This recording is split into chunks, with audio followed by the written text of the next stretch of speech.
Namaskar. Welcome to Pay Guru's channel. This is your host Sri Iyer. One thing about the cabinet reshuffle that is very interesting, and that is the creation of a new ministry, Ministry of Cooperation with Amit Shah as the minister. What is the significance? 4 in 10 cooperatives are in Maharashtra today. It is believed that most ill-gotten wealth of politicians is in cooperative banks in the states of Maharashtra, Kerala, Uttar Pradesh, and many more. As soon as demonetization was announced, these banks, that is, these cooperative banks, were not allowed to exchange old cash for new. In fact, even some private banks were not allowed. This explains why Sharad Pawar supported demonetization when it was announced, but when he came to know that the cooperative bank money will not be exchanged, turned around and opposed it. What is expected of Amit Shah? Only he can explain as to how he's going to streamline these entities.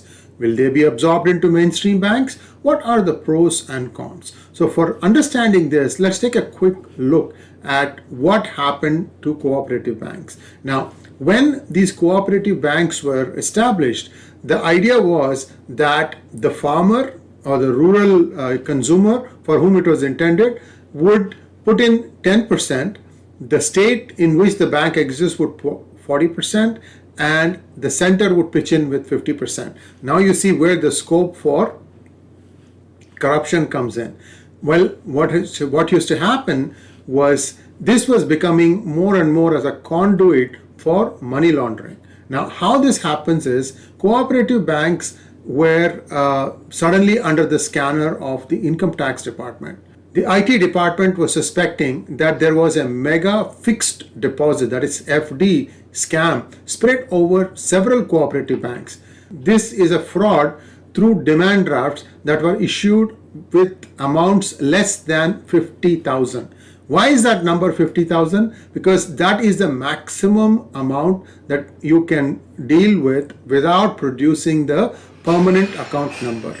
So personal account number, whatever, PAN cards. So what the taxman found was that there were multiple demand drafts, or you also call them DDs, issued by certain cooperative banks from Maharashtra where the payee name was absent.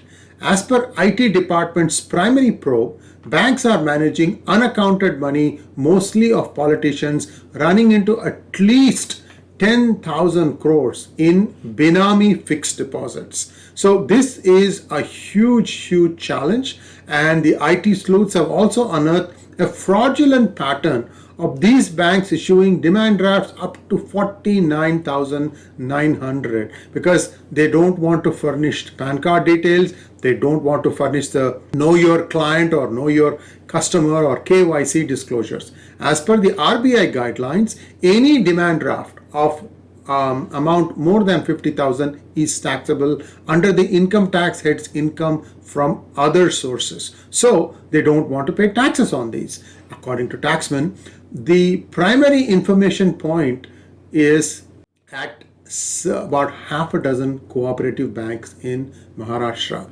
This is where the crux of the problem lies.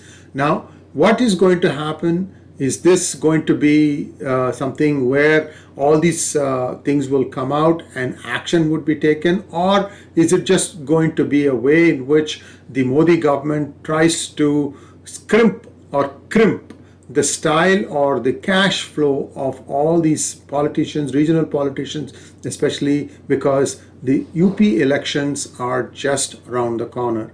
We don't know. We'll have to wait and find out. But now you get the idea where or why Amit Shah is now also the Minister for Cooperatives.